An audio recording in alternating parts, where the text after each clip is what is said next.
So do you think sometimes, leading on from that, do you think that things do get a little bit overcomplicated? Because sometimes the most standard of rigs work the best. Yeah, definitely. I think it's... I've seen people with too many beads and bits of metal on and clumsy stuff that's dead obvious, because you think, regardless of anything else, it's obvious. They can see it. Yeah. I think once you got to that stage, and there's more things to go wrong, more things to tangle or to hang wrong. Yeah. You know, and I mean the speed. I showed you that video, didn't I? Of it was a completely different thing. But of when we were fishing, there was that frog in Serbia. Yes. Yeah. And just joking, we put the and bait... that's not a French person, just for no, the record, that's is right, it? That's yeah, a real frog. It's a Serbian frog. Well, we lowered the boilie near it to test it for buoyancy. It was a snowman rig, and the frog attacked the boilie. Yeah. Right? I thought, this is a joke, this. So we kept doing it. The frog was attacking the rig because it was in its area.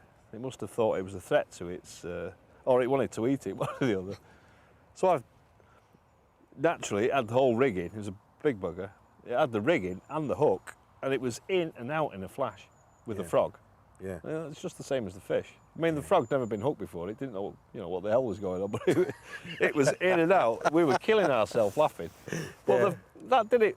It didn't charge off. It didn't swim off or anything. And we were watching it. We couldn't believe we were seeing it. And we got it on film. Yeah.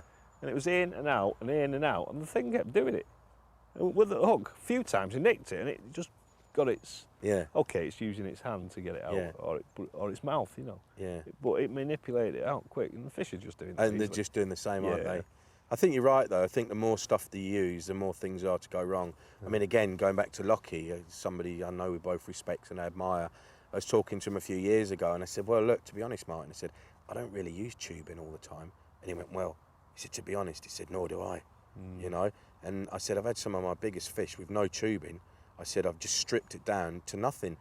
And if you think about it in terms of the tubing, if you don't need to use it, people say, oh, fish safety, your lift scales. Well, I don't know whether that's been engineered by tackle manufacturers because... Yeah, of course it has. Yeah, because if you're floater fishing, do you use tubing when you're floater fishing? Never use it, never lift scales. How many fish do you see come in and they've been damaged?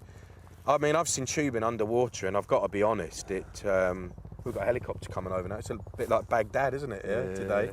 But I've seen it underwater, and it's a bit frightening sometimes. It's so visual. It's unbelievable. Well, I did that on that Luke Moffat's lake, the Gravier's place. Yeah.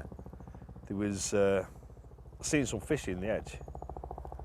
There's about 5 fish in a group. Yeah. And I made a bag up, put it on, and like an idiot, I never took the tubing off. It was on a little flattened 3-ounce pair. Yeah. I was only stalking and, putting it in the edge. And I thought, rather than take the tubing off, I'll just chance it with it on, because it's what you would use in a boat or anything. So I put it in. They took one look at it and they all spooked and went out. Yeah. And then I thought it was obviously the tubing, so I took the tubing off because it was an underhand cast, put it back in. They came in completely undisturbed, no problem, and then I hooked one of them. Well, it hooked itself, it just screamed off. Yeah. In a couple of minutes, there's puffs of silk coming up and then bang, gone.